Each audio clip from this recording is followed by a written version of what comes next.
All right, remember, guys, we're going outside, so we got to keep our blindfolds on or we'll all die. Guys, oh my God, Sandra Bullock is running around topless outside right now. Bucket, take him off.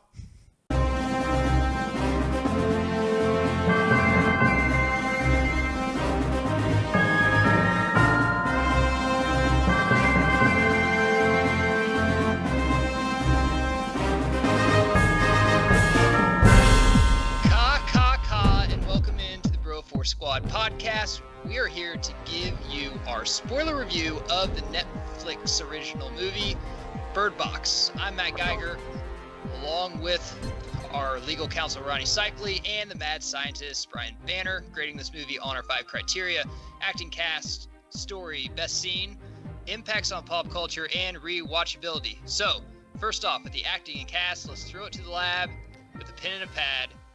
Brian Banner. First off, I thought you said cock, and I thought we were. Yeah, I thought we were doing a completely different movie. Bird, bro. Either way, I was prepared. I mean, I thought everybody did fine in this. Nothing spectacular. Sandra Bullock is Sandra Bullock. I mean, obviously she can play any character you need her to play, so she did fine. And I obviously have to talk about my boy BD Wong from the Jurassic Park franchise. I mean, I literally have nothing else to say other than I just need to mention him. And then Trevante Rhodes, who played Tom. I thought his chemistry with Sandra Bullock was incredible. I bought the fact that they were falling in love and not even falling in love, just falling in like, you're going to be my only option, or you're the best option in this situation. So let's make the best of it. I thought everybody was fine though. Cycli? Yeah, I mean, there was a lot of things to pull out of this movie after watching it, but one of the things that was positive the whole time was the cast. Obviously, you already mentioned Sandra Bullock and Tom, and then Trevante Rhodes, but you gotta love John Malkovich being the asshole. He does a great job of doing the asshole. And then Lil Ray Howery, the guy that I only knew from Get Out, and I loved him in that movie. He was again hilarious, and just I loved his character in this movie. I didn't realize that one guy, that kind of douchey looking guy, he's Machine Gun Kelly, the rapper. Did you guys know that? Yeah, he is. I had absolutely no idea that that's who that was. All I know Machine Gun Kelly for is trying to like get in a rap battle with Eminem and losing. But outside of that, like I really enjoyed it. I thought the cast was extremely well done. It was well rounded, a lot of different types of characters. In the type of situation in the movie that presented different personalities that would clash in a house like that. So that was one of my favorite things about the movies was the cast. Yeah, looking at this cast, there's a lot of great people in this. However, some of the people I really liked kind of died early. Sarah Paulson, I really like her in everything she's in. She didn't last too long. Like you said, John Malkovich. And the douchey guy is Machine Gun Kelly is a fucking stud, bro. I mean, I love Eminem too, but I love Machine Gun Kelly. And I actually thought he was pretty good in this, especially when he just said, "Fuck it, I'm taking the." Yeah.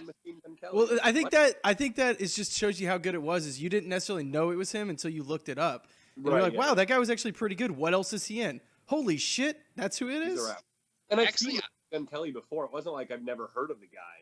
While watching it, I said, "Is this Machine Gun Kelly?" 3 times, and finally Googled it, and I was corrected. So I did it the opposite way. Okay, going right into story, we'll go opposite way. So, Cycli, go ahead. So I'm sure we're going to get into a debate about the story here. I mean, on its face value, we just saw Quiet Place, like 6 months ago, right? So I think there's a lot of thought process around, is this just a gimmick on the type of movie that Quiet Place brought us? Is it an exact copy? I don't, that's a debate to have. This story in this movie itself, if you take everything outside of it away, I thought it was fine. I thought it was compelling a little bit, albeit stupid at some points. I don't know how much I bought the situation that they were dealing with. It was hard for me to sit there and go, oh my gosh, it's completely dumb. But the cast, the acting, and the writing I thought was really well done, and it covered the fact that there was some stupidity in the story. So I really respected the ability of the cast and the writing to get over that. So I mean, I found myself being entertained the entire time. I might not have loved this movie, but I was surprisingly entertained. Banner? Yeah, I mean, the story was fine. I I'm interested now. I didn't realize this until I was doing research for the review, but this is actually based off of a book. So I would be interested to see what the differences are in the book, because obviously there's things that they're going to explain better in a book than they are in, a 2-hour movie. Well, really fast, that goes then to the point that everyone's bitching about, that this is a copycat of A Quiet Place. Well, maybe A Quiet Place was a copycat of that book. And that's possible. I don't know. I mean, this is Broforce Squad. We're gonna research it just enough to go, maybe, and then I'll make put allegations. it down. Yeah, I'm perfectly fine with that. I would have liked to actually seen the monster, even if it was just a glimpse. I know we saw the drawings of it, but I would have liked to see just like a glimpse of it real quick. Maybe even through the infected's eyes or through those people that could see.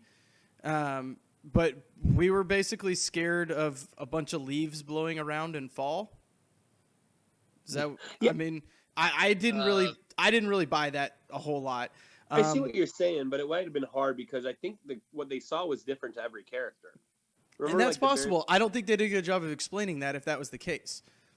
Yeah, the sister, I remember her saying something about their mom, right? And then, or someone said something else about a different person, what they were saying. Are you guys ready for me to explain this to you? Oh, you can sit down like little kids around the campfire, and I'll tell you a story. I'm not done yet. I didn't know this was a book, so guys, if you're interested in that, we'll send a link below so you guys can order that on Amazon if you're interested. But this story is not taken off A Quiet Place at all, because A Quiet Place is not talking. This story is strictly biblical, I believe. Anyway, the devil, if you are into the Bible, I'm not too religious, but the devil is supposed to be kind of so pretty and great looking that you can't even really look at it. So that's how I took the story anyway, that if you looked at the devil, it would either destroy you, or if you were a crazy sinner or someone going to hell anyway, you'd become a demon like that.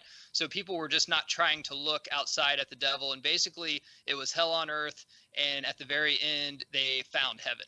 That's how I took the movie anyway. There's a lot of stuff on Reddit that kind of backs my theory that I might have taken a little bit off of, but watching this with my wife, who's grown up around church stuff all the time until she met me, definitely kind of put that in my ear, and after reading it, I definitely agree with her.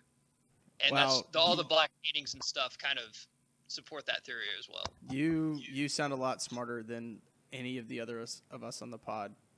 Thank you. What happens at night, though? What do you mean what happens at night? Well, like every time they like go out to see with their blindfolds on, it's during the day. What happens if they go out at night? Can they still see it? Yeah, I think you can still see it. I mean, I think so, yeah. You just can't really go outside and see it. It's basically, Satan finally has come back to Earth. It's the end of days, and you're trying to find a safe place, and, they basically do at the end of the movie where they can take their blindfolds off, which I think symbolizes heaven.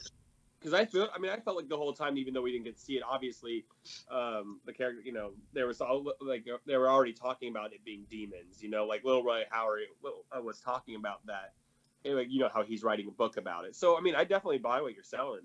And people see different stuff as the devil can change shape, and then also, when someone's like, "It's so beautiful, you got to see it, you got to see it." That's someone trying to get you to go to the dark side instead of staying with.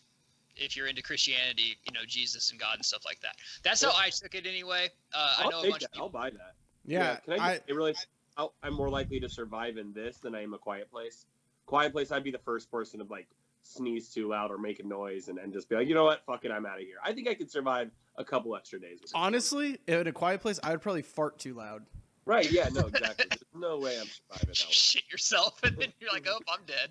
Okay, going right into best scene. Banner, what do you have for this? I loved the scene where they had to black out all the windows on the car, and then they go to the grocery store, and the dude goes crazy, and Charlie ends up charging onto the dock to save everybody else. I love that scene. I just thought the idea of we have to go to the store, how are we going to do this, and then driving down the street completely blind was pretty cool, kind of clever, and then the old dude just getting drunk there. He's like, finally the booze, and just getting hammered and telling everybody how they're all going to die. I just thought it was brilliant. Cycly? Yeah, I mean, that was probably my favorite scene too. I as much as an asshole as John Malkovich was being his character in that scene, it's like, dude, you probably should have listened to him though. Like, if you are in that kind of situation, why not post up there? I mean, in all reality, and they didn't have to abandon their friends. They could have gone back and gotten them. I'm just saying, like, why not stay at the grocery store? But since Banner, since he said that scene, I'm gonna kind of go with the scene of all the mismatched scenes where she's on the river. I know we didn't get it all at once, but I really enjoyed like seeing her struggle while she was on the river. I mean, think about that kind of task where you're trying to save two little children's lives and you're going down the river without being able to look. Sandra Bullock was incredible in those scenes, in all honesty. I mean, we talked about acting, but I bought those scenes every time she was in. And then especially when that crazy guy was standing in the middle of the river, yelling like, "You can look, it's beautiful." And at that point, we hadn't known that there were characters who could look. And I was like, oh man, maybe that person is actually trying to help her. And, he was. And then she hacked him with a fucking machine. And then she hacked him, and it was awesome. But, I just, all of those scenes, even though they were disjointed, I really enjoyed those cutbacks. So that would probably be my second favorite. So I love that because this kind of segues into my favorite scene. For one, I thought the most intense part of this film was when that guy was just calling out. She's on the river and she's like, "I hear you. I don't know where the fuck you're coming from. I know you're coming after me." But I love when her boyfriend basically kills himself, but he goes outside and he's trying to shoot and he can't see anything. And he's finally like, "Fuck this." And he just kind of is like, "I know I'm going to die, but I'm going to take a bunch of you motherfuckers down with me." And that was probably my favorite scene. Yeah, that was badass. Dude, he was jacked in this movie too. Because after I'm like, dude, he hasn't been to a gym and been eating crackers for a week, and he hasn't lost any muscle definition. Kudos to him. My wife fell in love with him. She was like, he was the most gorgeous guy I've ever seen. I was like, I'm right. So, impacts on pop culture. Not really talking about this movie, but just talking about Netflix in general, man. They are pulling some fucking talent to star in these movies. I don't even star, but even co-star. Being like the fifth bill on this stuff. And, we'll get into there in rewatchability. I wasn't a huge fan of this movie. I kind of got the premise. I thought it was kind of a cool film. But the way it was shot, the way it was acted, the way it was written, I mean, I'd probably go take my wife and pay to see this movie in theaters. So Netflix is fucking taking over the world. Well, and another thing, this is, other than Cloverfield Paradox, which they advertised at the Super Bowl, really just introduced at the Super Bowl, this is the first time that I can remember Netflix actually advertising one of their movies on like network cable. I saw it when I was watching like, I don't know, it was like the fucking Pinstripe Bowl or some shit on TV over the holidays. I was watching a football game and I saw a commercial for this come on. That's kind of big too if Netflix is starting to promote their stuff outside of Netflix. Absolutely.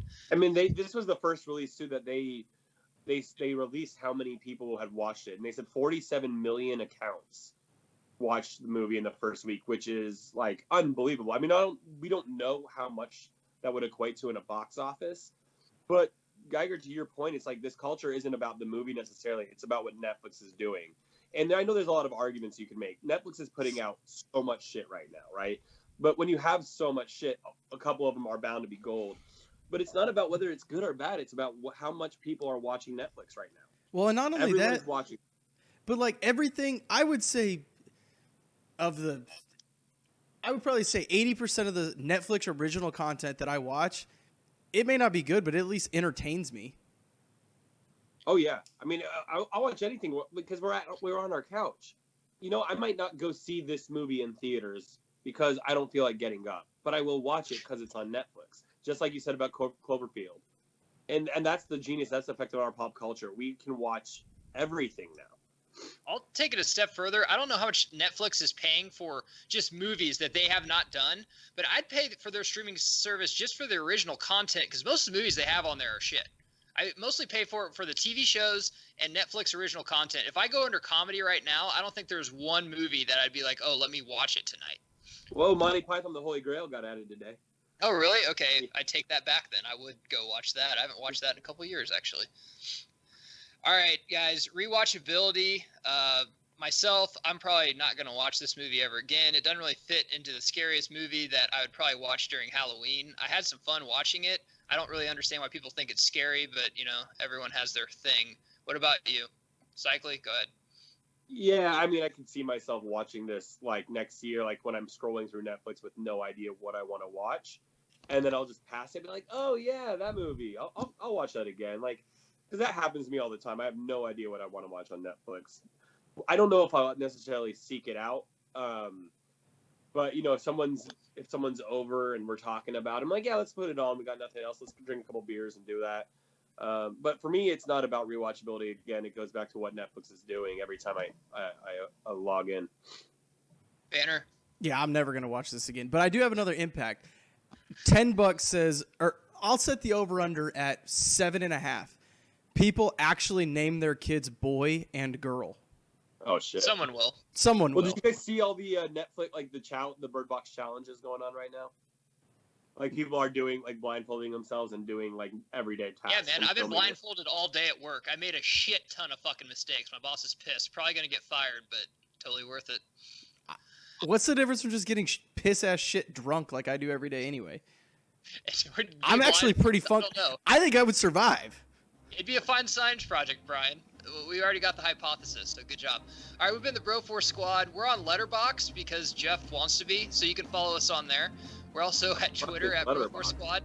YouTube, this is where you're listening to us right now, probably. Subscribe to us. And you can catch out all of our content at our homepage, bro4squad.com. Until then, I'm Matt. He's Ronnie. He's Brian. Jeff's not here. We'll see you next time. I prefer to be called boy.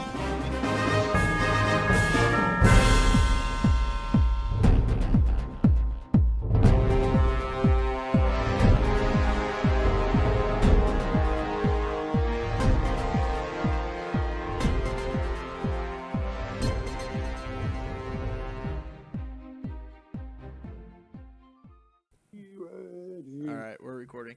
To take our pants off.